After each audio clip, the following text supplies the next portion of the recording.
പുതുവർഷം കുറച്ച് സമാധാനമുള്ളതാക്കാൻ നമ്മൾ അകലം പാലിക്കേണ്ട ചില മനുഷ്യരുണ്ട്. ആരൊക്കെയാണവർ? അവരുടെ പൊതുവായ ചില ലക്ഷണങ്ങൾ ഞാൻ പറയാം.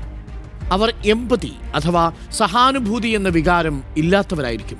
നിങ്ങളൊന്ന് വീണാൽ, നിങ്ങൾക്കൊരു വീഴ്ച പറ്റിയാൽ മാറിയിരുന്ന് അല്പം ചിരിക്കുന്നവരാണ്. നിങ്ങളുടെ വിജയത്തിൻ ഉള്ളിൻ്റെ ഉള്ളിൽ അവർക്കൊരു സന്തോഷമുണ്ടാവില്ല.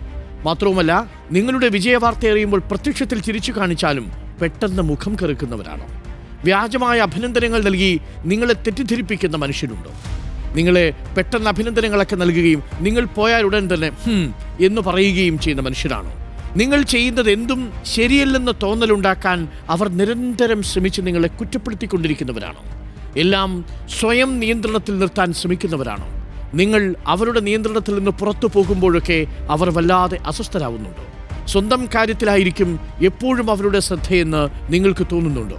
അവർ വരുത്തിയ തെറ്റുകൾ പോലെയും തന്ത്രത്തിൽ മറ്റുള്ളവരുടെ പേരിൽ അതടിച്ചേൽപ്പിക്കാൻ ശ്രമിക്കുന്നുണ്ടോ? അങ്ങനെയുള്ള മനുഷ്യർ നിങ്ങളുമായി സംസാരിക്കുന്നതിനുള്ള സമയം കുറയ്ക്കുന്നുണ്ടോ?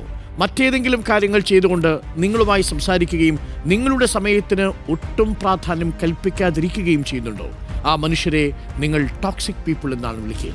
ഇത്തരം മനുഷ്യരിൽ നിന്ന് പരമാവധി അകലം പാലിക്കുക എന്നതാവട്ടെ 2025 നമ്മൾ സ്വീകരിക്കാൻ പോകുന്ന തന്ത്രം.